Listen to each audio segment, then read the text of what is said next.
ሰላም ተኸታተልቲ ብሩረይ ማልቲ ሚድያ መጀመርያ ነዚ ቻነል እዚ ኣብ ኩሉ ኹርናዓት ዓለም ኮንኩም እትከታተሉ ዘለኹም ፈተውተይ ደገፍተይ መተባብዕተይ ኣፍቀርተይ ሰላም ኣምላኽ ብዝሕ ክብለልኩም ኩሉ ግዜ ዝምነዮ ሰናይ ትምኒት እሞ ሰላምኩም መመሊሱ ብዝሕ ይበል ቀፂልና ሓደ እዋናዊ ኢንፎርሜሽን ወይ ሓበሬታ ሒዘና ባኹም ኣቢለ ኣለኹ ቅድሚ ግን ከምቲ ኩሉ ግዜ ዝብለኩም ላይክን ሼር እንዳገበርኩም ጀምሩ ቻነል እዚ ናብ ኩሉ ክበፅሕ ኣለዎ ብዙሓት ሰባት ክሰምዑ ኣለዎም ብዙሓት ሰባት ክመሃሩሉን ክፈልጡሉን ኣለዎም ስለዚ ቶም ሳብስክራይብ ደይገበርኩም ድማ ሳብስክራይብ ብምግባር ኣባላት ናይ ዝገዛ ኹኑ ኣብዛ ሓለፈ ሒዝናያ ዘለና ወርሒ ብዙሕ ነገር ብዛዕባ ብርጌድና ሓመዱ ተባሂሉ ዝንቀሳቐስ ኣብ ኢትዮጵያ ብዙሕ ነገር እንዳረኣና ክንዕዘብ ፀኒሕና ኢና ብይፋ ምስተዘረበ ባዕሎም ዝዛረብሉ ስለዘለዉ እቲ ጉዳያት እዮም ዳ እምበረይ ኣነ ምድግጋም ከይከውን ዘረባ ኣቐዲመ ናይ ሎሚ 2-3 ወርሒ ኣብ ዝናተይ ቻነል እዚ ከም ንመፅእ ሓፂር ግዜ ጥራይ ተፀበይኒ ኢለኩም ኮይኑ በዓልና ከይተዛረብናሉ ከለና እቲ ጉዳይ ድማ በዓሎም ካብ መዓልቲ ናብ መዓልቲ ሓድሽ ጉድ እንዳምፅኡ ይዝርዝሩ ኣለዉ ማለት እዩ ሕጂ እውን ትዝበልክዎ ግን ርኢኹም ወይኹም ኣባይታ ጌጋ የብለይን ኣነ ቀፂለ ምዚ ደተሓሓዝ ዘሎ ኣብ ኣዲስ ኣበባ ንሕና ደዛርበና ዘሎ ጉዳይ ናይቶም መንእሰያት ኤርትራውያን ስደተኛታት ኣብ ኢትዮጵያ ዝርከቡ ሓፈሻዊ ኣብ ኢትዮጵያ ዝርከቡ ኣብ ከተማ ኣዲስ ኣበባ ኣለዉ ዓዲግራት ኣለዉ ኣኽሱም ኣለዉ መቐለ ኣለዉ እዞም መንእሰያት እዚኦም ኣብ ውሽጢ 4 ዓመት በብግዚኡ ናብዚ ብስም ግንባር ብርጌድና ሓመዱ ተባሂሉ ዝፍለጥ ምንቅስቓስ ኣብኡ እዮም ፀኒሖም ኣብ ዝሓለፈ እውን ምትእኽኻብ ተገይሩ ተባሂሉ ኣብ ከተማ ኣዲስ ኣበባ ዓለም ዝረኣዮ እዚ ርኢኹም ወይኹም እቲ ኩነታት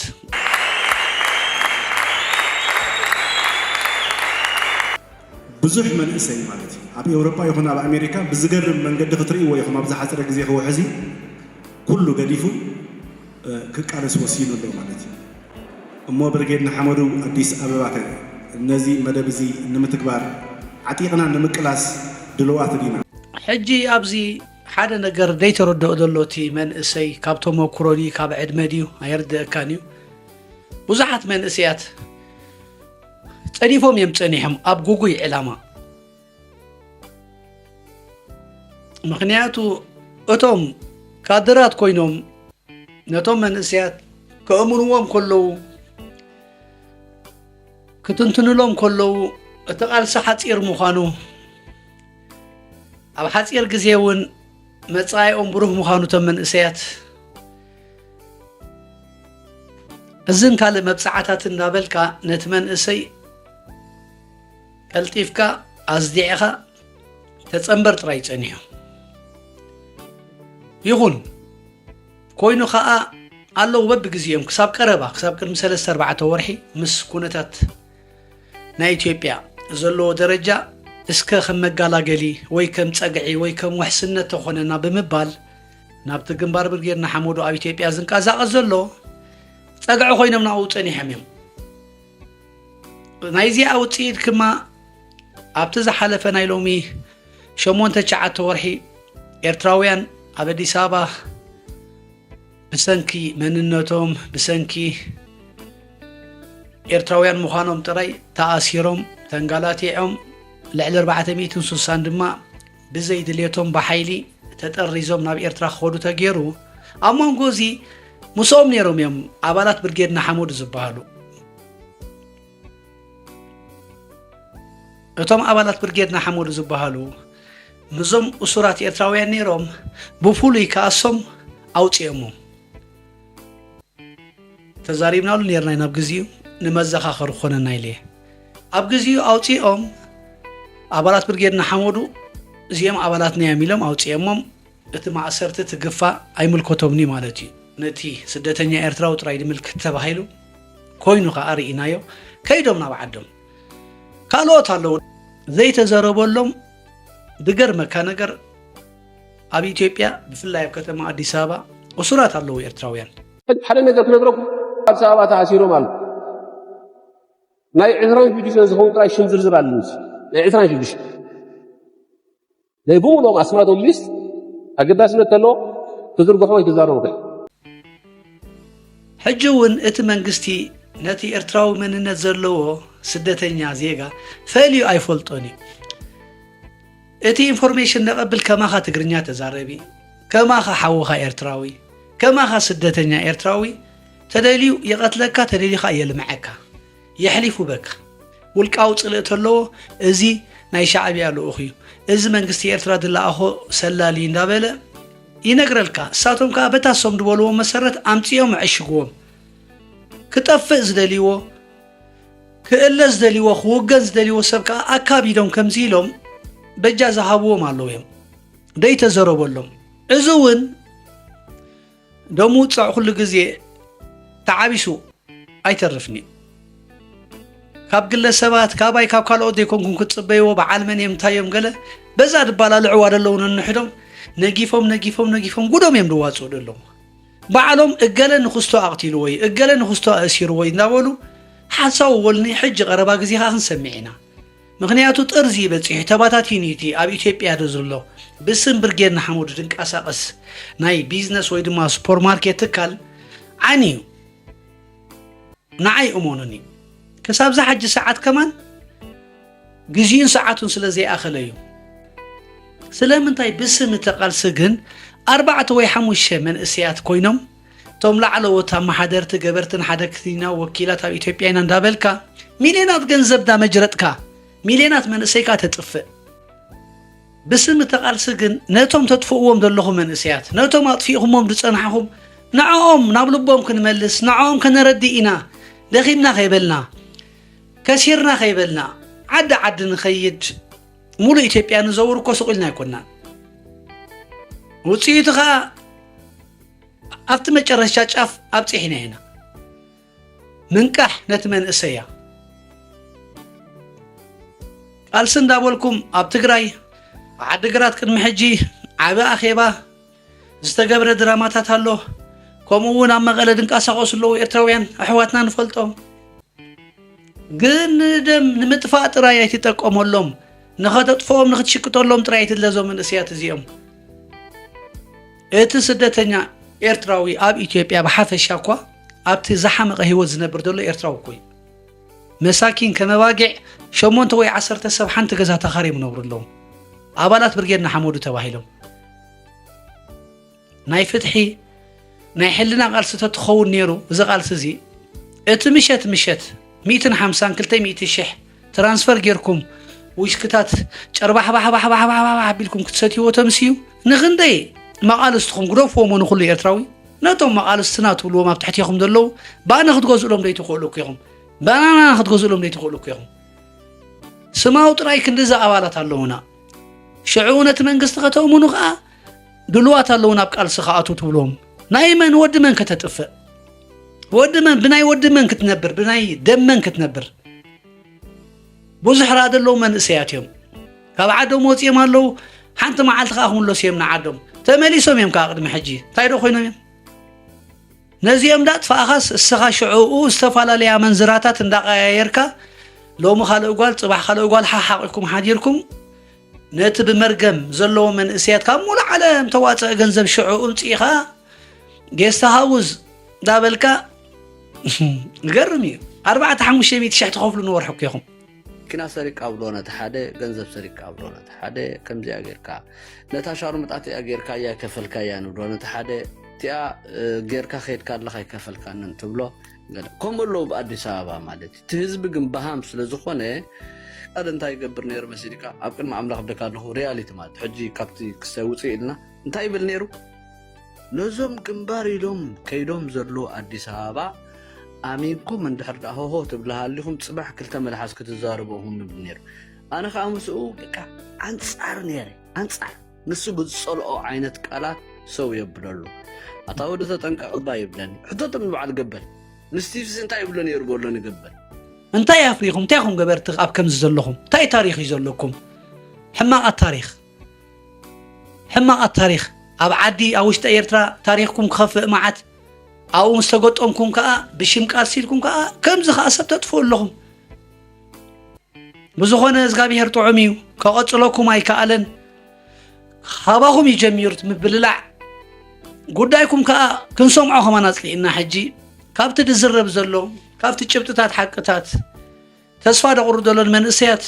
حلف نابلنا فيديوهاتنا نشي كنسمعنا نافت مالختيكم وصوكم يشو ገንዘብ ካቤናይ ገዛት ወስዱ ነርኩም ሕተትዎም ትገንዘብ ኣብ መን ሕወል ነይሩ ኣብ ሓደ ቦታ ከም ዘሽርፉ ጥራይ ተኣውጅሎም ትፈልጥ ዲኻ ገንዘብ ድሕርጂ ካብዚ ቦታ ሸርፊ ዶላር ሒስኩም ኣብዚ ቦታ ጥራይኩም ተሽሪፉ ተባሂሎም ከይዶም እሶም ሓደ ሰብ ዝፈልጠን መኪና ጥራሕ ክወስዱ ከም ዘለዎም ኣብ ሓደ ሰብ ዝፈልጦን ብሽሙ ጥራሕ ኣብቲ ሆቴል ክድቁሱ ከም ዘለዎም እዚኦም ከኡስራት እዮም ነይሮም መብዛሕትኦም ኣብ ኢትዮጵያ ብጣዕሚ ዝገርም ናይ እዚኦም ኣካይዳ መቻቸሞ ማፊያ ብሪልየንት ማፊያ መቻቸ ሓወልቲ ይሰርሕ ብክስታይ ብክሳርም ይሓንቆም ምሳዋልድ ክድቁሱ ይስእሎም ብሪልየንት ሶ ብሪላንት ክገርመካ ክብገስ ከሎ ነጊርና ካብ ሓደ ናይ ንግዲ ቦታ እዩ ኣተዓባቢዩ ከምኡ እዩ ትወዲ ንፉዕ ነጋዳ እዩ ሂ ኖው ሃው ቱ ሜክ ማኒ ብሮ قليل يا اخويا كابي ابزح انت ميشن جيرلكم كبللك اوكي حولا نابنت حدا سبسي $1 ولا $500 نمعلت تغيرو اول حسب تقبر توينو اول حسي لعلي ميبي 37 تغيرهم حدا نمعلتي بس تراي يكونن سمعوا اتم راحت برجينا حمودينا زولو ገንዘብ زحزو دلايم دززو زياتهم قال تلوخون علامه نبلومن اب اديس ابا ابي بار وي ابي كلب صبقات اغوالت هلوا اندابلكا اغوالت ماناطولو نزي اخوزديا اندابلكا بغنزب يوددر 100 شح تحتك تخوينا نسلستن 4 معلت مسخات قني انا 200 شح كبكي اندابولو ننحدم ماناطولو ازنقع عبيلهم شعو غنزب كودو خلو برجيرنا حمودو هوتوس اخيبا غيرلو حدش حبريتا لو كان اتمن اسيكا تهوتو توشع مليسكا مفتاركا ختصلق حدا غزي استايلكم نيره مسلكم ودعصو كفت نوبو اماكل اثيوبيا خوفا بيلولو ديسابا يدلبو مسدي غيرو اتزل زبزح باثيوبيا حوالا دنقاساس ودعصو كفتي تسفاوت قرصو مالتي كوميلا تزاريبكمش تذكروا تكونكم قدم 3 ورحي دغيملكم قدم 2 ورحي سمونن اتدبزح ገንዘብ دنقاساقس ودعصو كفتي ناي حوالا شرف مالتي ابي اثيوبيا كابي امتي وديزي ترى سدتኛ كويزي تصقيع زنبر كو يا امريكا بسدتኛ كو يتفلط اندحر لعل 29 مليون بر بمنقد حوالا زنقاساقس كوينو اي امانكمون يقوم نيركم افتزحلفه حجك انغزيا ساعتان حليا بزعوات الشرف زغبر اتناي برجيدنا حمودو غنزب ايرو يكون دولار نعود قبولو ابلات الله ابز طريقه تشرف ناب كوستو طريقه تقيروز غنزب زندابلكا تازازي ليسنخ حصاورتو مولو غنزب حزب غنزب منسيات كاسل زخونه نافت تباهلو يشرفو ثلاثه خلت عينه ربح يدلو ازيروم $1 بعلوم حزولو زاخولا ابدي سابا دبلوكم من اسي ارتراوي ابندا اتوبس دقسلو ابيلياردو دقسلو ابته كريستيان كيترفد دقسلو ارتراويان سدروم كميد بولو غزادو وننو كم محضرات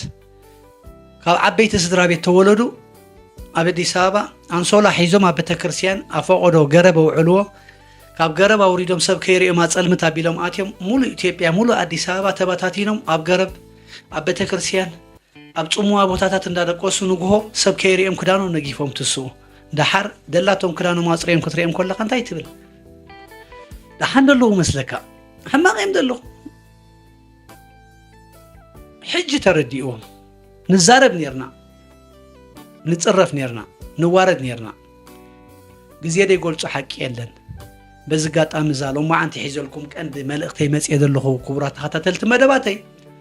اب كتما اديس ابان اب تግራይ ክንቃሳቀሱ ጽንሑ ምስ ብርጌድና ሓሞዱ ኤርትራውያን መንእስያት ቁጥሮም ክሳብ 64 ሓፈሻዊ ነግረኩም ደለኹ ኣስማቶም ኣያገድሰናን እዩ ንድሕንነቶም ክሳብታ ብሰላም ድምለሱ ናብ ዓዶም ኣይንዛረበሎም ኒና እዚ 3-4 መዓልቲ ዳርጋ ምስ ኩሎም ክራኸብ እየ ቀኒ ተዘራሪቦም ምስ ነብሶም ተዘራሪቦም መስዕርኽቶም ምስቶም ዳኣምንዎም ሰባት ተዘራሪቦም ወዲኦም እዮም ንሕና ፀዲፍና ፀኒሕና ንሕና ሱቕ ኢልና ክንህውት ፀኒሕና ኣማራፅካ የብሎምን ድሕሪ ሰላም እኮ ኤርትራዊ ናብ ኢትዮጵያ ድመፀ ሰብ ዘለዎ ፕሮሰስ ገይሮም ወዳዲኦም ቦግ ኣቢሎም ናብ ዝተፈላለዩ ዓለማት ወሲዶም እዮም እዚኣቶም ገንዘብ የብሎምን ሰብ የብሎምን ክወዞም ዝኽእል ኣካል የለን እንታይ ደኣ ክገብሩ መሳኪን መፀግዒ ኢሎም እንኳኣትዮም ፀኒሖም ተፀንቢሮም ፀኒሖም ከምቲ ንብለኩም ከዓ ዋላ ሓንቲ ባኒ ወይ ኪሎ ባናና ክገዝእሎም ኣይክእሉን እዮም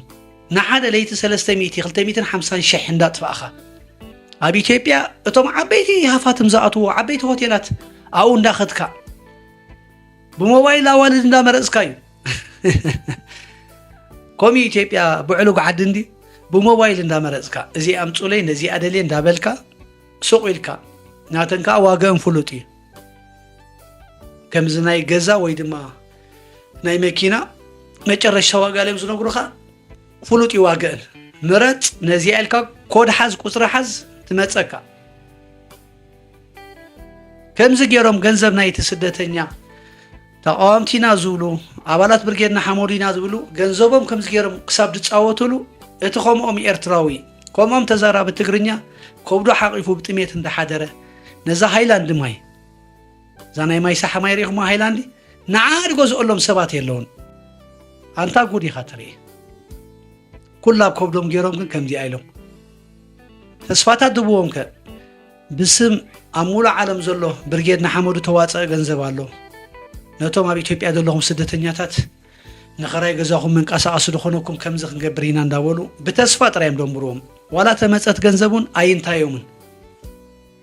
ምክንያቱ ለሚዶም እዮም ፀኒሖም ሓደ ሰብ እኮ ካብ ኤውሮጳ ካብ ካናዳ መፂኡ ናብ ኣዲስ ኣበባ ኣነ ኣብዚ ቃልሲ ክመሪሐ ኢሉ ባዕሉ መፂ ብኢደ ዋኒኑ እንድሕር ኣብ ኣዲስ ኣበባ ኮፍ ኢሉ ካበይ ሃገር መፅእ ኣሎ ካብታ ዓዲ እንጀራ ዓዲ ስራሕ ዝበሃል ዓዲ ሰላም ዝበሃል መፂስ ኣብ ኢትዮጵያ ስለምንታይ ድመርፅ ዘሎ ኣብቲ ዘለዎ ሃገር ሰሪሑ ክረኽቦ ዘይክእል ዶላር ኣብዚ ስለ ዝረኽቦ ኣብ ኢትዮጵያ ስለ ዝረኽቦ ጉዝጓዝ ጌርካ በቲ ናይ ተቃዋምቲ ሽፋን ምዝማት እያ ዘላ ሕጂ ግን እግዚኣብሔር ጥዑም እዩ 64 መንእስያት ኤርትራውያን ኣብ ኢትዮጵያ ክነብሩ ፀንሑ ኣብ መቐለ ኣለው ዓዲግራት ኣለው ኣክሱም ኣለው ብዓብይኻ ኣዲስ ኣበባ እዚ 3-4 መዓልቲ ምስትን ምስ ኩሎም እንዳተረኻብኩ ክዛረብ ይቐኒ ስጋኣት ኣለዎም ሓቆም እዮም ምክንያቱ በቢኢትካ ስለ ንድላዮም ደእስርዎ ዘለዉ ደስ ዘይበሎም ሰብ ሕብሮ ዓይኑ ኣምፂኻ ምስዋር ጥራይ ስለ ዘላ ስጋኣት ኣለዎም ሓደ ክልተ ኸ ኣለዉ ንብረት ዘለዎም ምክንያቱ ገለ ነገር ከፊቶም ደሓን ዝኾኑ ሰባት ቤተሰብ ዘለዎም ኣብቲ ናይ ስራሕ ዓለም ተዋፊሮም ፀኒሖም ንብረቶም ይሽጡ ንብረቶም ኣፃፉፉ ስቑኢልካ ኣይኮነን እቶም ካልኦት ግን ዛነብሶም ጥራይ መሳኪን ከም ትድበልኩኹም 64 ግን ኣነ ድድገም እየ ድዛረብ ንዓኹም ኢለኩም እየ ጌጋ መልእኽቲ ኣይሕልፈልኩምኒ ክድውሉለይ ክንዘራረብ ቀኒና ዳርጋ ምስ ዝበዝሑ ንፋለጥ ኢና ብውልቂ ፈልጦም እየ ስለ ንፋለጥ ፀናሕና ብግልፂ ነጊሮምኒ ይርጋው ዚያን ንሕና ሶሪ ኣብዚ ኢትዮጵያ ክነብር ከዓ ከቢድ እዩ ንኩሉም ሙሉ ንሂወት ናይ ጥዑም ኣብዚ ሕጂ ሰዓት ከዓ ዘለህሉ ፖለቲካ ኩነታት ኣዝጊኢና ስክፍታ ዘለና ግን ኣብቲ ዝነበረ ኣኼባታት ኣብቲ ዝነበረ ምንቅስቓሳት ክንዋሳእ ስለ ድፀናሕና ምናልባት ገለ ነገር ከይመፀና ኣነ ቃል ከኣትወልኩም እየ ኢልዮም እንድሕር ዝኾነት ሕማቕ ጉዳይ መፅያትኩም ንነብስኹም ንኽብርኹም ንቤተሰብኩም ትፀሉ ንእሽተይ ጉዳይ ተመፅያ ንቤተሰብኩም ነጊርኩም ፅንሑ ኣቐዲምኩም ኣነ ሕሊፈ ከም ድበኩም ደለኹ ኣነ ሕማቕ ከም ንገብረኩም ደለኹ ኣፃልኡኒ ኣብ ደምነት እትውን ኢልዮም እየ ተኣማሚነ በዚ ኣጋጣሚ ቶም ዝምልከተኩም ኣካላት መንግስቲ ኣብ ዲያስፖራ ኾንኩምስ ንመንግስትኩም ትሰርሑ ዘለኹም ከምኡ እውን ኣብ ኢትዮጵያ ኾንኩም ንመንግስትኩም ትሰርሑ ዘለኹም ንራኸቢና ንዳወሊና ሕብብ ኣይነብሎ እንታይ ደኣ ብግልፂ ጌርና ንዛረበሉ ጉዳይ ናይዞም 64 መንእስያት ወዓል ሕደር ዘይብላ መዓልቲ ይፈለየሎም ቀልጢፎም ናብ መንግስቶም ቀልጢፎም ናብ ህዝቦም ዝፅንበሩሉ መንገዲ ኣብታ ናይ 0 ሰዓት ሽዑኡ ቪድዮ ሰሪሕና መእመኒ እዚ ንዛረቦ ዘለና ሓቂ መራጎዲ ኾነና ንዖም እንዳሓተትና ቃለ መጠየቕ እንዳገበርና ነፋንዎም ማለት እዩ ሕጂ ግና ቀዲምና ዝርዝር ኣስማት ንህቦ ነገር የለን ኣድራሻኦም ንህቦ ነገር የለን እርግፀኛ አንጭዖሞም ክጠፍኡ ተደይኮይኖም እዚኣቶም ከምዚኦም ኣብ ማእኸልና ፀኒሖም ልኡኻት ናይ ሻዕብያ እዮም ዶ ህግ ደፍዮም እንዳበልካ ሽዑ ክሳብ ከረሽንዎም ተኽእሎ ስለ ዘሎ ኣስማቶም ክንዕቅብ ኢና ካልኦት ሰባት እውን ክድውሉልካ እዮም ኢሎም ኣለዉ ረኸቡኒ ተደሊኹም ብኣካል ኣብ ዘለኹም ክመፀኩም እየ ተዘይኮነ ግን ምስቶም ኣዕሩኽትኹም ረኺቦም እንደለዉ ወድዎ ሕብእብ የብሉን ሽፍንፍን የብሉን ስክፍታኹም እነግረልኩም ኣለኹ መሓሪ ህዝቢ ኣለኩም ጥራይ ህይወትኩም ኣድሕኑ ናይ እዚኦም መጋበርያ ኣይትኾኑ እዚኣ እያ ዘረባይ ካልእ ዳ ዋላ 80 ፓርቲስ ደየምፅኡ ሕጂ 80 ፓርቲታት ዋላ ደየቁሙ እንታይ ምልከተኒ ደፅለአኒ ዘሎ ግን እቶም ኣፍልጦ ዘይብልኩም መንእሰያት ሰኣነ ዕድሜኹም ሰኣነ ኣቕልቦኹም መጋበርያ ገብርኹም ኣለዉ ይቃል ኣትየልኩም እየ ካብ መንጋጋ ሓርገፅ ከውፅአኩም ኢለኩም ከውፅአኩም እየ ከማናጀኹም ቃል ከኣትወልኩም ኣብ ታሕቲ እግዚኣብሔር እንታይ ኢለኹም መንግስትኹም ዝሓለፈ ይረኣኹሞም እንዲኹም እገለን ከይበልኩካ ብዙሓት ተቃወምቲ ዝነበሩ ኣድማዓቲ ሰባት ከማን ኣብ ስደት ዝነበሩ ሕና ናብ ልብና ተመሊስና ኢና መንግስትና ክንዕረቕ ኢና ህዝብና ክንዕረቕ ኢና ኢሎም ተዓሪቖም ሓንሳብ ደይኮነ ከዓ 3-4 ግዜ 5 ግዜ ከም ድለዮም ኣቱ ወፁ ዓዶም ሰሪሖም ነብሩ ኣለዉ ንሕልኖም ዕሪፎም ንቤተሰቦም ዕሪፎም ሰላሞም ነብሩ ኣለዉ ካብኦም ኣብነት ወሰዱ ዝርዝር ኣስማት ምፅዋዕ የድልየንን እዩ ብኢፋ ስለ ትሪእዎ ዘለኹም ፀገም የብሉን ታናተይ ትብለኩም ግን ኣሕዋተይ በዚ ኣጋጣሚ ባእሲ ህልኽ ኣየንብረካን እዩ ዋላ 10 ዓመት ተባኢስካ ሓንቲ ደቂቃ ኣብ ጣውላ ኮፍ ኢልካ ኢኻ ትረዳዳእ ግዜ እኮ ብዙሕ እንዳምሃርና መፅኡ ዝሓለፈ ኩናት ርኢኹም ኢኹም ዝሓለፈ ፅልእ ርኢኹም ኢኹም ናይ 20 ዓመታት ባእሲ ኢትዮጵያን ኤርትራን እኳ ብ20 ደቂቃ እዮም ኮፍ ኢሎም ይህን ምሂን ተባሂሎም ኣብ ካልእ ሰላማዊ መንገዲ ለዊጦሞ ሕጂ እውን እቲ ፖለቲካ ፈላሊዎም ኣሎ ኣብ መንጎ ዝትጠፍእ ወይ ኢልኻ ድሕሪ ጠምት ቤተሰብካ ጠምት ኣዴኻ ከመይ ገይራ ዓብያትካ ኣቦኻ ከመይ ገይሩ ዕብይካ የሕዋትካ ባእኻ እንታይ ዓይነት ጭንቀት ኣለዎም ሎሙ ደሞ ፅባሕ ኣብ ምንታይ እንታይ የምፅኦ እዚ ተሰዲድካ ስደት ንኩሉ ሰብ ድበፅሖ ዕጫ እዩ ተሰዲድካ ግን እንታይ ጌርካ ኣብ ኣምፃእ ተሰዲድካ ሽሙ ክፉእ ኣድራሻ ደይብሎም ዓዋሉ ናይ ባር ናቶም ኣገልጋሊ ኾንካ ክትነብር ናቶም እንጀራ ኾንካ ክትነብር ምስ ነብስኻ እንዶ ተዛረብ ትድብለኩም ነበርኩሲ ኮይኑ እኳ ሕጂ ትሪእዎ ትሰምዑ ኣለኹም እንታይ ዳ ኣብቲ ሕማቕ ጥራይ ዲኹም ትዛረቡ ኣብቲ ፅባቐ ኸ ኣባ ተዛረቡ ሓቂ ነጊረኩም ተዓቢስኩም ግን ሕጂ ዕብስ ኮይና ትሪእዎ ስለ ዘለኹም እዚ እቲ ሓቂ ስለዚ ኣብ ቀረባ ግዜ እቶም ኣብ ትግራይ ዝፀናሕኹም ኣባላት ብርጌድና ሓመዱ ምስ ዝምልከቶም ኣካል ብቪድዮ ዝዛረብ ኣለኹ ዝምልከቶ ኣካል እውን መልሲ ክበና ኸውን ኣብ ሓፂር ግዜ እዚ ከዓ ነቲ ምምላስ ናብ ኤርትራ ወይ ናብ ምምላስ ናብ ቤተሰብኩም ናትኩም መቐልል ብዝያዳ ግን ከመይ ክኸውን ዘለዎ እንታይ ኣብዚ ብዙሓት ሰባት ድዋሱ ኣለዉ እዮም እዚ ናተይ ናትካ ኣይኮነን ዝምልከቶ ኣካል ግን ሕጋውነት ልብስ ትነግር ነቲ ዜጋ ትነግሮ ነቲ መንግስቲ እውን ትሕብሮ ብከምዝን ከምዝን ጌርኩም ከም ዝግበሩ ምስ ተባሃለ ሽዑ ኣንሕና ብዘይ ወዓል ሕደር ብውሕስነትኩም ብሂወትኩም ሓላፍነት ወሲድና ናብቲ ዝምልከቶ ኣካል ተረኪብኩም ብክብሪ ከዓ ናብቲ ደስ ዝበለኩም ወይ ድማ ናብቲ ርስትኹም ሃገርኩም ዓድኹም ከዓ ተኣትዉ ተወዲያ ከምቶም ዝጠፍኡ ኣዲስ ኣበባ ኸዳ እታ ክትበሃል ኢኹም ዝዛረበሎም ዘይብሎም ኣብ ፀልማት ሓቂቆም ዝጠፍኡ ክንደይ እኮ ተቐቲሎም ኣለዉ እዞም ተኣሲሮም ኢሎም ዝዝረበሎም እኮ ፍሉጣት ሰባት ኮይኖም ኣብቲ ማስ ሚድያ ስለ ዘለዉ ይዝረበሎም ክንደይ ደይ ዝረበላ ኣላ ጠፍአት ስድራ ቤታ ዓሌታ ፋሚላ ከብዲ ሓቂፋ ሎሙ ዶ ደሃዩ ንሰምዕ ፅባሕ እንዳበለት ግን የለውን ብሂወት ጠፊኦም ተበሊዖም እዮም ኣበይ ተበልካ ሱቕ ኢልካ ኣብ ሕልሚ ድራማ ኣብ ናይ ሕልሚ ድራማ ሓቂቆም ኣብ ነብስና እንዶ ንምፃእ ኣብ ደቅና እንዶ ንፈቱ ንኸሙ ናብቲ ነብስኻ ናብ ቤተሰብካ ክመፀካ ዘይትደሊ ጓሂ በሰላ ሓዘን ጭንቀት ናብ ካልእ ሰብ ክበፅሕ ኣይትመነይ እቲ ንዓኻ ዘይትደልዮ ክፉእ ነገር ንሰብ ክበፅሕካ ኣይትመነይ ታዩ ኣብ ዕፁብ ሆቴል በዝን ኣዋል ተጠምጢምካ ቃልስና ከነሕፅር ኢልካ ቃልሲ ናይ ሴክ እዚኻ ትገብር ዘለኻ መንግስቲ ምሽ ክትኣልዩ ደሊኹም ካብ ሙሉእ ዓለም ውሕዝ ኣሎ መንእሰይ ኢልኩም ትጉስጉሱ ነርኩም ኣብየሎ እቲ መንእሰይ ንዕኡ በቲንኩሞ ንዕኡ ይጠዓሙን ንባዕልኹም ኣይጠዓመኩምን ሕጂ እቲ መንቀሳቐሲ ክኾነና ኢልኩም ካብ መንግስቲ ኢትዮጵያን ካብ ኣባላት ብርጌድና ሓመዱን ካብ ሙሉእ ዓለም ተቐበልኩሞ ገንዘብ ቁማር ተፃዊትኩምሉ በቃ ኣብዛ ሓለፈ ሰሪሐልኩም እየ እቲ መንእሰይ በረድ ተጨፍጭፉ ደምፅኦ ዶላር በረድ ጌርኩም ዊስኪ ትሰትይዎ ኣለኹም ኢለኩም ጌጋ ይዛረብኒ ኣነርጋ ኣለማነ እታ ባይታ ደላ ፈቲኹም ፀሊኢኹም ዕረ እንዳጣዓመትኩም ሲ ውሕጥ ኣብልዋ ሓቂ ዝዛረብ ዘለኹ ወይ ሓቂ ዝዛረብ ሓቀኛ ሰብ ደረቕ ሰብ ቆራፅ ሰብ ደይፍቶ ኮይኑ እቲ ዘሎ ነግረኩም ኣለኹ ክመፀኒ ድኽእል ነገር ስለዚ የለ ብኩሉ ነገር ስለዚ እቶም ተሪፍኩም ዘለኹምን ረኸቡኒ ምናልባት ክንራኸብ እውን ናይ መንገዲ ርሕቐት ክህልወኩም ይኽእል ከተማታት በበይንና ክንህሉ ንኽእል ደውሉለይ ኣብ ከምዚ ከተማ ምፀና ኢልኩም ቅድም ፀሓፉለይ ቴሌፎን ክሰደልኩም የታ ድበኩም ቴሌፎን ደውሉለይ ክመፅየ ብኣካል ኣጀኹም ኣዘራርበኩም ፈቃደኛታት እንተደኣ ኾንኩም እውን ኢንተርቪው ጌርኩም ንህዝብኹም ኣብ ውሕስ ቦታት ኣለኹም ማለት እዩ ክሰደልኩም ይኽእል ቪድዮ ከምዚ ብኣዲስ ኣበባ ዘለው ካልኦት ሰባት ግን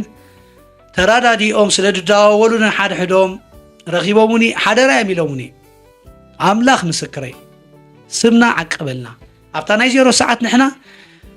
ኣብ ሓንቲ መዓልቲ ኣኻኺብና ካልአይቲ መዓልትኻ ዓድና ንኸደልና እዮም ዝብሉ ዘለዉ ካልእ እትረፍ ሞት እንተሎ ኣብ ዓድኻ ትመውት ሞት እንተሎ ኣብ ኢድ ስድራኻን ኣብ ኢድ ቤተሰብካ እንትመውት ሞዝ ንሪኦ ዘለና ራ ፅቡቕ ካብ ከመይ ድበሉ ስድራ ቤታት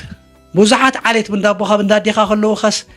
ከም ናይ እንስሳ ከም ናይ ከልቢ ከም ናይ ድሙ 10 ሰብ ክትቅበር ሕማቕ ነገር ተምፂ እዩ ማዘጋጃ ቤት ናይ ኢትዮጵያ ቀብረካ ሕሸካ ኣበይ ክትፀሓፈልካ ስለምንታይ ሓሊፍካ ተተባሃልካ ኸ ሕጂ እውን በቲ ዝሓለፈ ሓሊፍ እዩ ክንብል በለ እምበር ኣይተኸዓወን ብሉ ቦታትና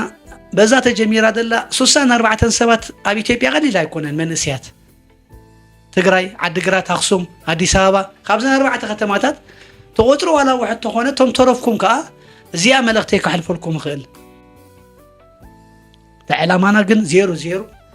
ሓደ ኤርትራዊ ኣብ ኢትዮጵያ ኣብ ጉጉይ ዕላማ ክጠፍእ ኣብሉን ከም ኩሉ ዝኾነ ዓለም ይስደድ ዓለም ወዲ ሰብ ዘበለ ይስደድ እዩ ዋላ ካብ በዓል ኣሜሪካ እኮ ኣሜሪካውያን ተሰዲዶም ይኸዱ እዮም ካብ በዓል ካናዳ እኮ ተሰዲዶም ይኸዱ እዮም ስደት ኣብቲ ኤርትራዊ ጀመረ ስደት ኣብቲ ኤርትራዊ ተሓፅረን ወይ ዕጩ ይኮነን እቲ ተሰዲዱ ዘሎ ኣካል ከዓ ኣብ ስደት ዝበል ይኮነን ሓንቲ መዓልቲ ርሑቕ ኣይኮነን ዓዱ ከኣቱ እዩ ናብ ህዝቡ ከኣቱ እዩ ተኻልእ ጓል መንገዲ ንግደፎሞ እዚ ሕጂ ተቃዋማይ ዶ ደጋፋይ ዶ ተባሂሉ ተፋጢጡ ዝኸይድ ዘሎ ወዲ ሓንቲ ሃገር እዩ ኤርትራዊ ትበሃል ማህፀን እያ ዘላቶ ማህፀን እያ ድዩሲ ግደፍዋ እሞ ኤርትራዊ ትበሃል ማህፀን ኣላ ደም ኣላ ማይ ኣላ እዛ ሕጂ በአዲስ ኣበባ ትግበር ዘላ ንዖም ባልዑ ባዕሎም ዝበልዕዎ ባዕሎም እዮም ክባልዕሉ እዚ ኸይልሕብ ናብ ካልእ ፃዕርታት ነርናዩ ጌርናዮ ኢና ከዓ ኣብታ ኣዲስ ኣበባ ከዓ ኣምላኽ ኩሉ ግዜ ኣብ ጎኑ ውፅዕ እዩ ኩሉ ትሎ ዝበሃል ሚስጢር ወፂ እዩ ናይ ጥቕሚ ጉዳይ ኮይኑ ፀኒሑ ናይ ረብሓ ከምዛ ዝብለኩም እንተ ደኣ ስደተኛ መንእሰይ ኤርትራዊ ኣብ ቡርኩ ደተንፍስ ድፈልጦ ተኣምር ዘይብሉ ኣብ ቢልያርዶ እንዳማቱ ኣብ ቤት ምግቢ እንዳማቱ ምሸት ኣትዩ ድድቅስ ተኾይኑ ህይወት ኣይኮነን እዚ እኳ በንጻሩ ከዓ ገዛ ገዚኦም እዮም በዓል ወዲ ዕፁብ ክፍት ስድራ ቤቶም ኣብ ኣዲስ ኣበባ ኮፍ ደብሉ ካብዞም ላዕለወት ፍሩያት ተጠመቲ ናይ ዚ ብርጌድና ሓሞድ ዝበሃል ይፈልጦም እየ ገሊኦም ኣዕሩኽቶ እዮም ነይሮም ገሊኦም በቐረባ ፈልጦ እየ ገዛውቲ ሒዞም እዮም ከም ሰብ ከማን ከም ሕልና ከም ኤርትራውነት ክሳብ ዝኾነ ይኹን ሰኣውስ ከደቁሱ መግብኹም ሲ ንኽእለኩም ኒና ቀለብ የብልናን ግን እቲ ገዛስ መፅለሊ እኳ ተጠቀሙሉ ደይበልዎም ገሊኦም ኣካርዮም ኣለዉ ገሊኦም ከዓ ዓፅየሞን ወለዶ መእትዮም ብሎም ኣለዉ ኮፍ ኣቢሎም ወለዶ መእትዮም ኣብቲ ገዛ በይኖም እዮም ዝነብሩ እኳ ዳ ክፍለጡ ይደልዩን እዮም ገዛ ኣለኩም ከይበሃሉ ቀሊል ይንዕኦም እዚ ገዛ ድብለኩም ዘለኹ ነቲ ካልእ ሰብ ነቲ ርሂፁ ዝበልዕ نترهيت زنبر كبيديو جزاخ جبر زياتهم جن وتيله مع ماس ميديا كلها أبالات برجينا حمودو زن تدليل له كمزن يلا جو فاوندي مخفت يلا كمزي يلا خمس دابلك أبدأ قاعدهم توجن زبي بيته صوبهم طعموا بالعلو بيته صوبهم حكموا له جزي أمولو زماني راحت نايتي إرتراو من السي قولنا خاطر تبزح إرتراو أبي تيب أزلو لكم الله أب حماق هيوت حماق زنبر زلي مو نزيخة خانعة من اللي إرتراو نال كاشعو حماق نقر تقواني فكان تلت لنا خنوصا كاينة الجوخان دابلكا كما يدي بلا عد خلوه كما يدي بلا هجر كلوه ها أب كمزي وديقهم زحزن في تصامي ندحر كمزي خوينو موت كو خبرتي حنساب موت كبرتي حنساب نتادي تدقم هيوتكا بخرتت بسدت بسكيات تودا أنا منتاي كان يترف أبيت سبكا مسدرخا أتم ساعات كميدي نعبينا خلاتنا مسدرخا فقيركا حنتبان ولا بليخا سلام هاجركا تنبر هاجر كم دي بالكا عد خم دي بالكا رست خم دي بالكا عونا خم دي بالكاس سويلكا بزياب باخدك خيركاس أب بلياردو يدكاس أبيت مج مشيت مستعد أو أطريقة خسير كانت جذاب زي أخذ القص سنتنا يكري جزاي توم ده عنده خونو تنفاس دلوهم حواتهم ديم بيت سوام ديم نيرم دلو خلهم الساتهم محشو حموش سب 4 سب 8 سب 10 سب كوينهم ككل تشحدين شحن حموش بيتنا واط يوم راحوي حنت جزا محدريتهم تراي أبا دكوسو تاسانتا وحيزهم أبا نور مسحهم قرصهم درارهم ككم شي طارخه يبلكن مصيخه صومكات تعامتيسكا مدقس طريخه فلطاتا كذا وسنات يوم كود حندلو اب اثيوبيا كلتا سلست حواتهم دلوهم ورحاوي ጨፈፍ ይሎም ዋጋ ድኸፍልሎም ኣለዎ ንመግቦም ንሆቴሎም ንገዝኦም ክራይ ገዝኦም ድሽፍኑሎም ስለዚ ሕጂ እውን ክቡራት ተኸታተልቲ መደባተይ እዛ ብስራት እዚኣ ኣብ ሰዓት ኣይነግረኩም ኣለኹ ናይ አዲስ አበባ ድኸይድ ደሎ ክያዶ ሕጂ እውን ኣቐዲመ ነግረኩም ኣለኹ ሩሑቕ ኣይኮነን እንታይ ክትሰምዑ ኢኹም ብኸምዚ እየ ዝዛረበኩም ኣነ ሽፍንፍን ኣይፈቱን እየ ኣብታ ናይ ጀሮ ሰዓት ግን ምዞም ድለኩም ዘለኹ ሰባት ቪድዮ ሰሪሕና ንሃለኩም ታድበልኩኹም በሉ ከይድሎ ተፋኒሎ ኢልና ኸ ከነፋንዎም ከለና ኸ እዚኣ ትመስልታ ሓቂ ማለት እዩ እዚ ስቑኢልካ ንይምሰል ዝረብ ዘረባ ድራማ ገለ የለን ብተግባር በኣካል እዚኣ ኸበስረኩም መፅአ እዋናዊ ኩነታት እዋናዊ ኢንፎርሜሽን ናባኹም ክበፅሕ ዝበልኩ ኸ ከምዚኣ ገይረ እንዳተኸታተልኩ ኣብ ሰዓታ ናብ ግዜኣኒ ከምፅአልኩም እዚ ቻነል ናትኩም እዩ እዚ ቻነል ዝብለኩም ኣለኹ ናትኩም እዩ ኣነ ስራሐይ ሞያ ይካል እዩ ነዚኦምን ወዲ ከምዚኦምን ተታሒዝዮም ስለ ዘለኹ ህልኽ ስለ ዝሓዘኒ ግን ኣብዚ ደረጃ በፂሕኹም እዚ ቻነል ናትኩም እዩ ሃይለይ ኣይኮነን ብሓይልኩም እዩ ኣብ ዝበፂሕ ዛ ዩቲዩብ ቻነል ናተይ ሶዛት ኣብዝሕዎ የዕብይዎ እዚ ነዚ ኩሉ ሕብረተሰብ ብናይ ዩቲዩብ ቻነላት ግዜ ምፅኦ ብኡ ገይሮም እዮም ኮንትሮል ገይሮምዎ ደለዉ ተደልዮም መጥፍእዎ ተደልዮም ሽቁጥሉ ተደልዮም መእስርዎ በቃ ግዜ ምፅኦ እዚ መራኸቢ ብዙሓን እዚ ሕጂ ኮይኑ ኩናት ወይ ድፋዕ ግዜኡ ስለዝኾነ ድፋዕኩም እያ ስዳትስዋ ያ ኩሉ ግዜ ላይክ ሸር ጌርኩም ሳብስክራይብ እንዳገበርኩም ቀልጢፍኩም ኣብ ሓፂር ግዜ የዕብይዎ እንታይ ዓይነት ስራሕና ወርክቶን ከዓ ትርእሉ ኢኹም ካልእ ኣሎ ብዙሕ ዓበይቲ መደባት ደጊመ ሰላም ኣምላኽ ምሳኹም ኩል ሰላምኩም ይብዛሕ እቶም ኣብ ኢትዮጵያ ዘለኹም ብፍላይ ምስዚ ውዳበ ጠርናፈ ናይ ብርጌና ሓመዱ ፀናሕኹም ኣብ ትግራይ ዘለኹም ፌስቡክ ሜሴንጀር ሬድዮ እቶም ኣድራሻይ ቴሌፎን ኣይደለኩም እንዳደወልኩም ምፀና በሉኒ ክረኽበኩም እየ ብቴሌፎን ንውዳእ ኣብ ቴሌፎን ክንውድኦ ኢና ኣጀኹም ትምለስሉ መንገዲ ዝመፀኩም ሓደጋ ከምዚ የለ ግን ኣብ ቅድሚ ህዝብን ኣብ ቅድሚ እግዚኣብሔርን ቃል ኣትወልኩም ኣለኹ እኳ ደኣ ትኸብሩሉ መንገዲ ከቢርኩም ትምለስሉ መንገዲ ምዃኑ ካባኹም ይኽጅምር ተኣብነት የቐኒየለይ